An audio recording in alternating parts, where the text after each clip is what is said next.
नमस्कार, आपके साथ मैं हूं तृप्ति विश्वकर्मा और आप देख रहे हैं न्यूज टाइम्स चाईबासा। इस बुलेटिन में आप सभी का स्वागत है। आइए नजर डालते हैं सिंहभूम की खबरों पर। झारखंड सरकार के मंत्री बन्ना गुप्ता और जमशेदपुर पूर्वी के विधायक सरयू राय के बीच लड़ाई बढ़ती जा रही है। मंत्री की ओर से उनके अधिवक्ता प्रकाश झा द्वारा आज चाईबासा में एमपी एमएलए के विशेष न्यायाधीश ऋषि कुमार की अदालत में विधायक सरयू राय के खिलाफ मानहानि का शिकायत वाद दर्ज कराया गया है। एमपी एमएलए की विशेष अदालत में शिकायत वाद के साथ अदालत में आज मंत्री बन्ना गुप्ता की भी गवाही हुई। आपको बता दें कि मंत्री बन्ना गुप्ता का विवादित वीडियो वायरल होने के बाद से विधायक सरयू राय लगातार उन पर हमला कर रहे थे। पूरे मामले की जांच करवाने की मांग कर रहे हैं। हर दिन इस मामले को लेकर कोई ना कोई बयानबाजी होती रही है। मंत्री ने विधायक सरयू राय को लीगल नोटिस भी भिजवाया और माफी मांगने की बात कही गई, लेकिन विधायक सरयू राय की ओर से इसका कोई जवाब नहीं दिया गया। इसके बाद मामला अब अदालत की शरण में पहुंच गया है। मंत्री बन्ना गुप्ता के अधिवक्ता प्रकाश झा ने बताया कि पिछले 27 अप्रैल के बाद से मंत्री बन्ना गुप्ता के खिलाफ विधायक सरयू राय द्वारा भ्रामक तथ्यों के आधार पर जिस तरह का खबर फैलाया गया है, उससे उनका मान मर्दन हुआ है। अधिवक्ता ने कहा कि विधायक सरयू राय को लीगल नोटिस भेजते हुए माफी मांगने को कहा गया था, लेकिन उनकी ओर से कोई पहल नहीं की गई, जिसके बाद आज न्यायालय में शिकायत दर्ज कराया गया है। आज मंत्री बन्ना गुप्ता की गवाही हुई है और आगे के लिए 29 मई की तारीख तय की गई है। विगत कुछ दिनों से खास करके 27 अप्रैल से कंटिन्यूसली मांगनी है मंत्री श्री बन्ना गुप्ता जी के खिलाफ माननीय विधायक श्री सरयू राय जी भ्रामक तथ्यों के आधार पर जो भी न्यूज़ फैलाए, जिसमें उनका मान मर्दन हुआ और माननीय मंत्री जी के इंस्ट्रक्शन पर मैंने लीगल नोटिस भी भेजा था। तो लीगल नोटिस में जो डिमांड था माफ़ी मांग लिया जाए, मैटर को क्लोज किया जाए, तो उन्होंने नहीं मांगी। तो आज माननीय मंत्री जी की तरफ से हम लोगों ने कंप्लेंट फाइल किया। उस कंप्लेंट में आज जो है ऐसे हुआ और एक गवाही हुई इंक्वायरी स्टेज में और अगली तारीख इसमें तय हुई है 29 तारीख। तो इसमें हो क्या सकता है, क्या कार्रवाई हो सकती है? देखिए, वो तो न्यायालय पर हम लोग के जो भी तथ्य थे अखबार के माध्यम से, ट्विटर के माध्यम से, जो भी फैक्ट उन्होंने गलत फैक्ट लाया था, वो सब आज हम लोगों ने न्यायालय में जमा किया। इंक्वायरी स्टेज में गवाही भी, बाकी क्या होगा ये तो न्यायालय तय करेगा। वो उनके जुरिस्डिक्शन का चीज़ है। हमारे जुरिस्डिक्शन का चीज़ है कि हम अपनी बातें न्यायालय को तथ्य के साथ रखें, वो आज हम लोग रखें। केंद्र सरकार द्वारा 2000 रुपए के नोटबंदी पर झारखंड सरकार के मंत्री बन्ना गुप्ता ने तीखा कटाक्ष किया है। चाईबासा में मीडिया से बात करते हुए उन्होंने कहा कि पिछली बार नोटबंदी के समय प्रधानमंत्री मोदी ने कहा था कि इससे आतंकवाद, भ्रष्टाचार और कालाबाजारी समाप्त हो जाएगी, लेकिन उसका कोई सकारात्मक परिणाम नहीं निकला। ठीक इसके उल्टा जिन लोगों के पास 2 नंबर का पैसा था वह भी सफेद हो गया। मंत्री ने कहा कि प्रधानमंत्री को जो भी एक्सपेरिमेंट करना चाहते हैं वह करें। यदि ऐसा करना राष्ट्र हित में हो तो अच्छा ही है, लेकिन मोटिवेटेड होकर अपनी पार्टी और अपने पूंजीपतियों मित्रों के लिए यदि कोई पॉलिसी लाई जाती है तो मैं उसका विरोध करूंगा। आदरणीय ऋषि कुमार प्रधानमंत्री जी ने कहा था नोटबंदी के समय में कि मुझे 50 दिन का समय दीजिए, 50 दिन में भ्रष्टाचार खत्म हो जाएगा, लोगों का 2 नंबर का पैसा समाप्त हो जाएगा, उग्रवाद पर अंकुश लग जाएगा, आतंकवाद पर अंकुश लग जाएगा। 50 दिन का वक्त मांगा था, लेकिन आप देख रहे हैं उसका आउटपुट क्या निकला। उसका कोई फलाफल नहीं निकला, बल्कि जो 2 नंबर लोग थे, जो गलत लोग थे, जिनके पास काफ़ी मात्रा में काला धन था, वो भी मोटा मोटी सफ़ेद हो गया।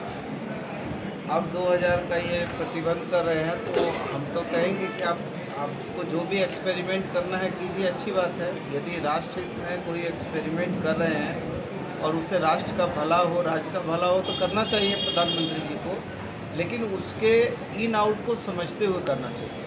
मैं ये नहीं कहूँगा कि नहीं करना चाहिए, मैं तो ये कहूँगा कि इनको और भी प्रयोग करने चाहिए।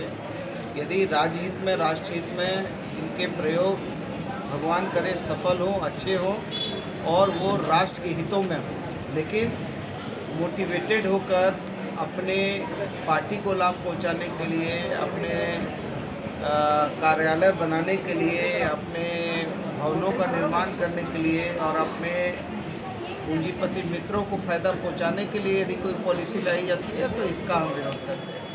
यहाँ सिंहभूम लोकसभा सीट पर झारखंड मुक्ति मोर्चा दावेदारी ठोक रही है।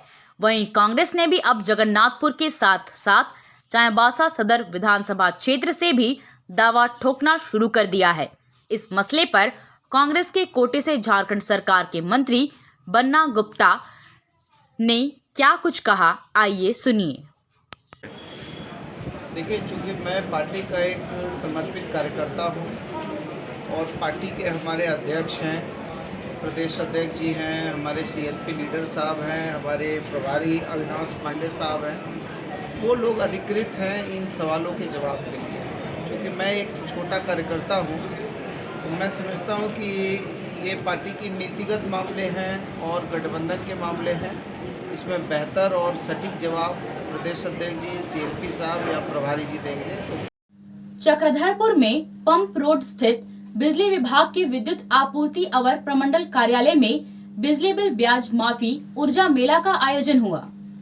ऊर्जा मेले का आयोजन विगत 1 अप्रैल से शुरू हुआ है, जो 30 जून तक चलेगा। इस दौरान प्रत्येक सप्ताह मेले का आयोजन होगा, जहां उपभोक्ता अपनी समस्याओं एवं बिल माफी से संबंधित शिकायतों का निष्पादन करा सकेंगे। आज के इस ऊर्जा मेले में कई लोगों के बिल ब्याज माफी के साथ मीटर संबंधित शिकायत का निष्पादन किया गया। इस बिजली बिल ब्याज माफी ऊर्जा मेले में शहरी एवं ग्रामीण क्षेत्रों के काफी संख्या में लोग उपस्थित थे। झारखंड सरकार के स्वास्थ्य मंत्री बन्ना गुप्ता ने चाईबासा सदर अस्पताल का निरीक्षण किया। निर्माणाधीन मेडिकल कॉलेज और 500 बेड के अस्पताल के बारे में उन्होंने civil surgeon doctor Sahir Paul से जानकारी ली। इसके साथ ही उन्होंने अस्पताल की व्यवस्था और सुविधाओं के बारे में भी पदाधिकारियों से जानकारी ली और कई आवश्यक दिशा निर्देश दिए।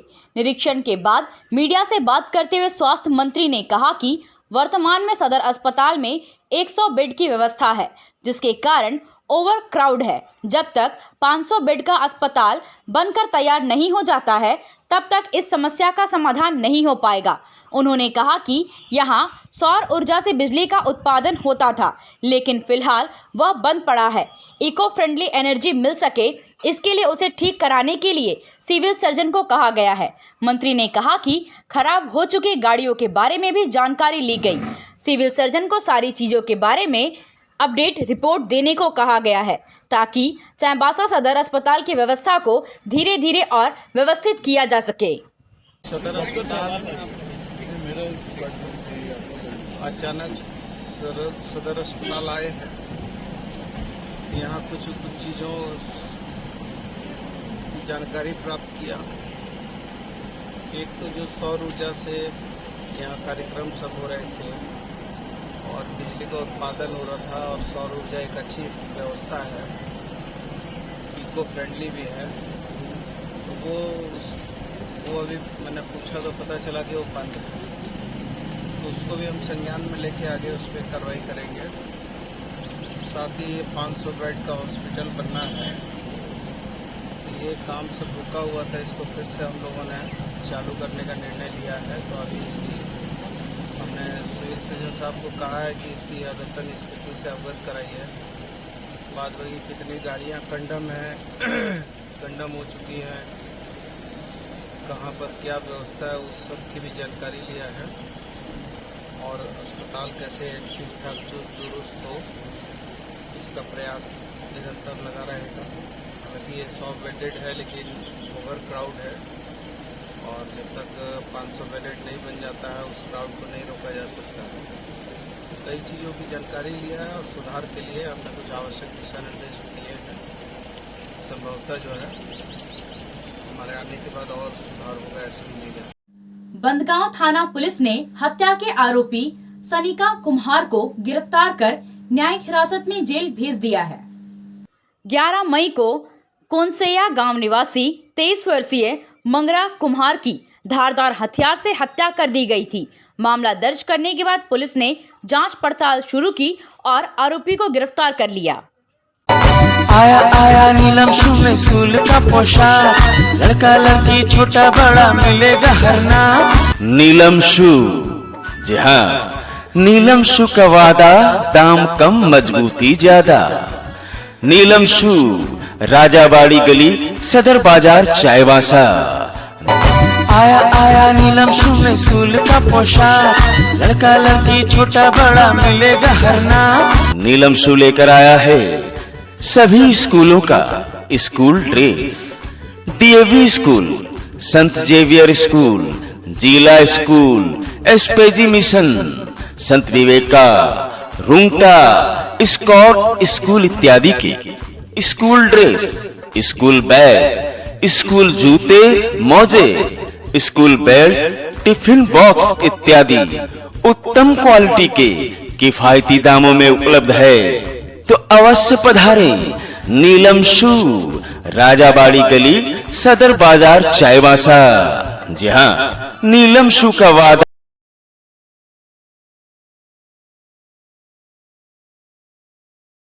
मारवाड़ी महिला समिति की ओर से बिगनर्स पॉइंट प्ले स्कूल मधु बाजार में 6 दिवसीय समर कैंप का आयोजन किया गया, जिसमें बच्चों को आर्ट एंड क्राफ्ट एवं नृत्य आदि का प्रशिक्षण दिया गया। बच्चों को पौधा लगाने के बारे में बताते हुए उसके महत्व को भी समझाया गया। फैंसी ड्रेस प्रतियोगिता का भी आयोजन किया गया। बच्चों ने राखी बनाई, जिसे देश के सैनिकों को भेजा जाएगा। All India shuriken karate do की ओर से आयोजित 5 दिवसीय समर कैंप का शुभारंभ किया गया।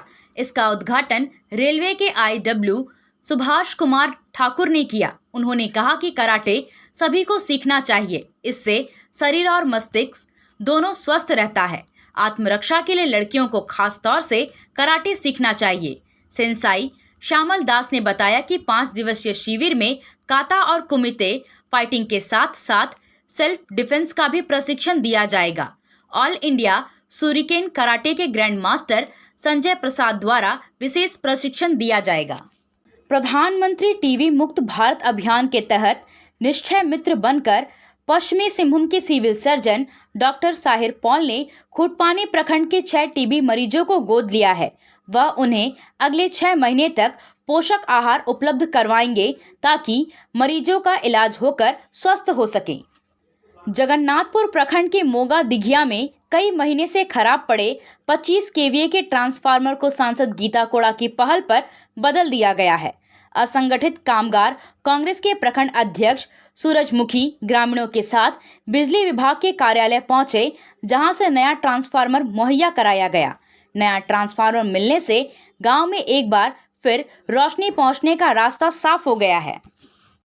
कुमारडुंगी प्रखंड के टांगर से पोखरिया के बीच पीसीसी सड़क का शिलान्यास मझगांव विधायक नीरल पूर्ति ने किया। उन्होंने कहा कि लोगों की मांग और ज़रूरतों के मुताबिक पिछले 1 सप्ताह में 1 दर्जन से अधिक सड़कों के निर्माण का कार्य शुरू किया गया है। इन सड़कों के बन जाने से लोगों को आने जाने में काफ़ी सहूलियत होगी। उन्होंने संवेदक से गुणवत्तापूर्ण तरीके से समय से काम को पूरा कराने का निर्देश दिया। माधव सभागार में अखिल भारतीय विद्यार्थी परिषद की समीक्षा एवं योजना बैठक का आज से शुभारंभ हुआ। 2 दिवसीय इस कार्यक्रम का उद्घाटन राष्ट्रीय कार्यकारिणी सदस्य डॉक्टर कमलेश कुमार कमलेंदु, झारखंड प्रदेश के मंत्री सोमनाथ भगत और प्रदेश संगठन मंत्री राजीव रंजन ने किया। डॉक्टर कमलेश कुमार ने कहा कि समीक्षा योजना इसलिए जरूरी है कि बीते 1 साल में हमने जो किया है उसका परिणाम क्या रहा है और उसी के आधार पर आगे के लिए कार्य योजना तैयार की जाती है। आपसे फिर मुलाकात होगी कुछ नई खबरों के साथ। तब तक बने रहे हमारे चैनल पर। धन्यवाद।